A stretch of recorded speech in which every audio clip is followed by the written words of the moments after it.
Let's talk about truth, belief, knowledge, and the flat earth theory.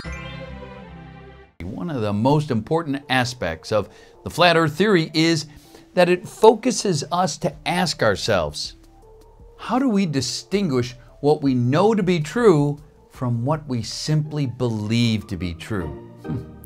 Some people turn to science for help with this, but real science can never offer us truth. The best science can ever say is, here's a useful theory that seems to describe the elements of our world in a way in which it's useful to us for our current purposes. The conclusions drawn aren't truth. They're simply our best understanding of our reality based on the limited information we have available to us in this particular moment. Science can look at swans and collect data about their color. The collected data can be analyzed, put through a statistical analysis software, interpreted through ideas about colors and feathers, and from this we can draw the conclusion that all swans are white. We can replicate this study and come to the same conclusion again and again. And then some lunatic from the lunatic fringe might come along claiming to have seen a black swan, but he's crazy. Black swan conspiracy theorists. So science, as it's practiced today, will ignore him or simply mock him and ridicule him because we don't have the time for a meeting of the Black Swan Society. We don't have time for a meeting of the Flat Earth Society. We don't have the time for a meeting of the Black Swan Society. We don't have time for a meeting of the Flat Earth Society.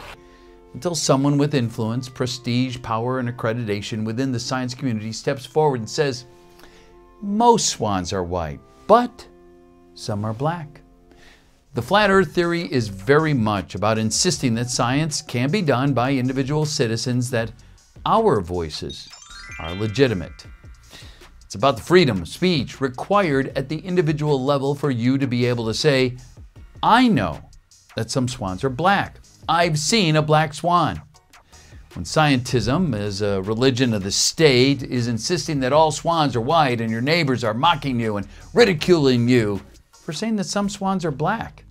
We don't have time for a meeting of the Flat Earth Society. Some swans are black. We don't have time for a meeting of the Flat Earth Society. It's about freedom of thought, to establish for ourselves what we believe to be true, rather than having to accept what other rulers tell us is true, or what the high priests of scientism tells us is true when their proclamations are based on experiments that we can't verify, much less replicate. We can't build particle colliders in our basement and test for ourselves that the Higgs boson really does exist. It's about the power to dissent, to refuse to conform to groupthink, to refuse to pretend to believe in what the group and its leaders have decided we should believe, what we must believe in order to be respected as equals in our societies. In the 1950s, the world was promised a bright future where we would have colonies on the moon, flying cars, holidays in space, and affordable housing for everyone, and glass and metal towers reaching up to the skies.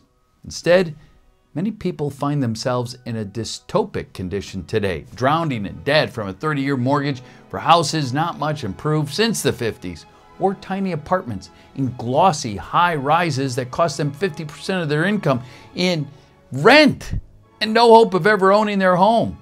Adults and taxpayers are saddled with debts and student loans that, well, didn't lead them to a stable, well-paid salaried job that they had envisioned. In medicine, the hoped-for panaceas of what we feel science promised us have yet to be found by a medical establishment that our government can no longer afford to fund. And yet our institutions keep promising us, give us more taxpayer money in another 10 years, we'll fly you to the moon for a well-deserved adventure. But at the end of the 10 years, another 10 years are found to be needed. And in the 67 years since the Americans have landed on the moon, supposedly, we have yet to send anyone back for a holiday. Scientism isn't meeting the needs of human beings, and the results of scientism isn't improving society for the average person. Real science can improve our lives by helping us to make a sense of our world and a place within it. But blind faith, devotion to science as the source of all truth and the only source of knowledge about the world fails to provide us with truth because the underlying science is always providing new theories. Truth is always changing. More importantly, it's failing to provide us with a sense of meaning that makes the suffering of life bearable. Whereas flat earth theory offers us access to deeper meaning, deeper truth. Flat earth is about freedom of speech, freedom of thought, and the freedom to dissent from what our rulers decide to impose upon us as truth for today. So, go research flat earth because freedom matters. But can you do this?